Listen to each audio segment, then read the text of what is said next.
There's a 3 or 4 minute clip of an interview that Donald Trump granted to Jonathan Swan, an Axios reporter. And it is the stuff of legend. It is the stuff of horror. It is the stuff of nightmares. Donald Trump saying during this interview that not only does he read a lot, but he comprehends what he reads really, really well, better than anyone that Jonathan Swan has ever interviewed, or at least recently, which is quite a statement. Take a look at this. I wouldn't mind. If it reached my desk, I would have done something about it. It never reached my desk because... Do you read your written brief? I do. I read a lot. Really? You know, I read a lot. They like to say I don't read. I read a lot. Your I comprehend extraordinarily well, probably better than anybody that you've interviewed in a long time. I read a lot. I spend a lot of time at meetings. So is there anybody in my audience who's willing to defend Trump on this, that his reading comprehension is really, really good? By most reports, Donald Trump has not read a single entire book in decades, in his entire adult life, which is like the last 50 years. I am not aware of any book that Donald Trump has actually read cover to cover. People I know who have really good reading comprehension skills, they never brag about reading comprehension, put quite simply. Like, anybody who has good reading comprehension skills talks about the subject matter of what they read rather than the fact that they're really good at reading and understanding stuff.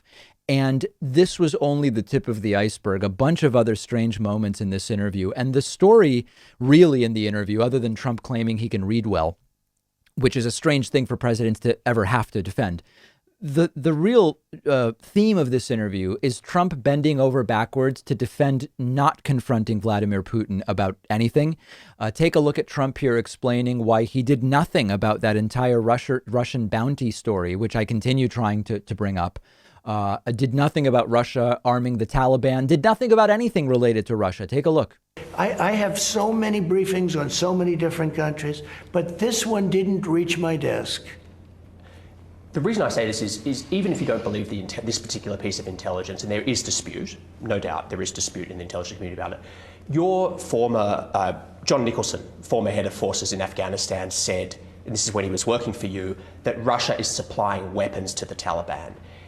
Isn't that enough to challenge Putin over the killings of US soldiers? Well, we supplied weapons when they were fighting Russia too. You know, when they were fighting with the Taliban in Afghanistan. It's a different era. Well, I'm just saying. So Trump just erratically brings up a completely different situation, unrelated to him as president and Putin now as president and their relationship.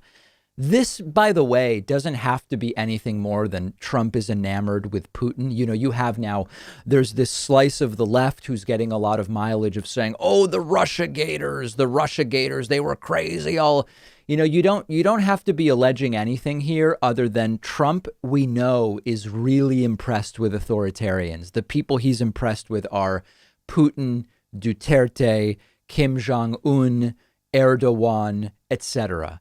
And there's no conspiracy being alleged other than Trump's enamored with dictators, and he seems particularly enamored with Vladimir Putin, and he seems to be finding any way he can, grasping at straws, to defend not being tough on Putin, not confronting Putin. That's all that this has to be. You don't have to allege some bigger conspiracy.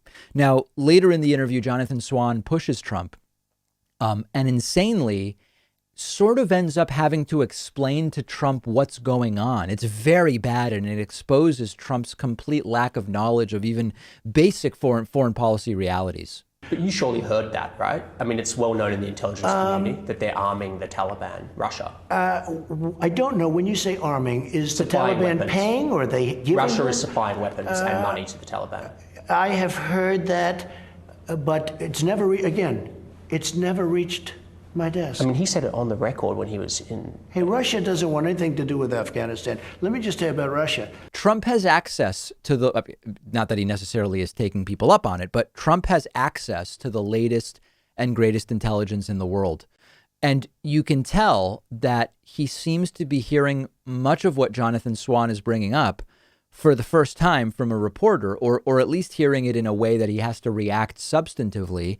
Then Trump, knowing that he's flailing and failing, tries to give Jonathan Swan a history lesson, and it gets really awkward. Russia used to be a thing called the Soviet Union. Because of Afghanistan, they went bankrupt. They became Russia, just so you do understand, okay? The last thing that Russia wants to do is get too much involved with Afghanistan. They tried that once. It didn't work out. How wild is that, right? But to focus on the primary topic here, Donald Trump has not confronted Vladimir Putin about supposed Russian bounties for Taliban killing U.S. troops. Trump hasn't talked to him about it, and Trump clearly has no interest in talking to Vladimir Putin about it, despite the fact that they've now had at least one conversation since that story came out. It's a sort of jaw-dropping lack of self-reflection or even an interest in understanding what the circumstances are and just how bad it looks. And it's hard to fathom that this is the president of the United States, at least for a few more months and hopefully no longer, sort of like a sixth grader. Listen, I remember there were times, maybe not in sixth grade, but in middle school, where I wrote a book report about a book I didn't read. Okay, I admit it. There were times when I did that. That's sort of the equivalent of what Donald Trump is trying to do here. Now, the very last thing, Donald Trump says it never reached his desk, that this story of alleged Russian bounties never reached his desk. That definitely seems to be a lie. There has been widespread and specific New York Times and other reporting which claims that indeed Donald Trump was briefed multiple times about this and he just did nothing. Now, I've given you the timeline in the past, arguably as many as 3 or 4 different times over the last year and a half or so where Donald Trump was briefed about this. New York Times reported that Trump got written briefing in February of 2020. Now, that's just, 5-6 months ago in a presidential daily briefing. Trump in this interview claims he reads it. So a sort of clever question, because Jonathan Swan gets Trump to at least claim he reads his PDBs. We know that this was in his PDB in February. Now, CNN says that Trump was briefed somewhere in the area of March, April, May on this. And then Associated Press sources quote top White House officials who say Trump was made aware of this in early 2019, a full year earlier than the New York Times and CNN say. So it's not just lies. It's not just being enamored with Putin. It's also either incompetence or a complete lack of memory about the fact that he was allegedly briefed about this multiple times, or a sort of all of the above scenario. But there's it's, either you care about this stuff or you don't. Either you're concerned about having an incompetent buffoon as president or you're not.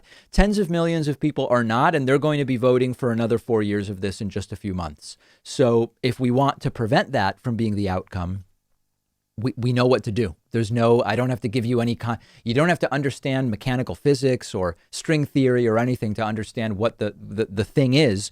You've got to vote. Everybody's got to vote. That's it. If you are anything like me, you probably aren't thrilled with the idea of going into a doctor's office right now. And thankfully, there is a practical and affordable way to take control of your health and get personalized care from the comfort of your home. It's a service called SteadyMD. They're one of our sponsors. You take a quiz, you get matched with a licensed primary care physician who understands your health needs. You have a 1-hour video call with your new doctor. You establish a meaningful relationship with them. And after that, your doctor is available to you anytime by text, phone, or video chat. This is not a random doctor on call. Each doctor at SteadyMD has a limited number of patients, so they actually have time to listen to you. You get the personal attention that you deserve. They can do almost everything an in-person doctor can do: perform medical evaluations, talk to you about health concerns, send prescriptions to your home or local pharmacy, and anything they can't do online, they'll quickly set you up with an in-person provider to do, things like blood tests, as an example. You don't need insurance. It's only $99 a month with no other fees or copays. There are so many practical advantages to using SteadyMD for primary care, and it's also so much more affordable. Go to steadymd.com/Pakman to take the free quiz, see which doctor is right for you. I took their quiz. They matched me with a doctor who specializes in my particular health needs and situation. The doctor they gave me is a really perfect fit for me and my medical needs. There's no risk, no commitment to get started. Just click the link right underneath this video.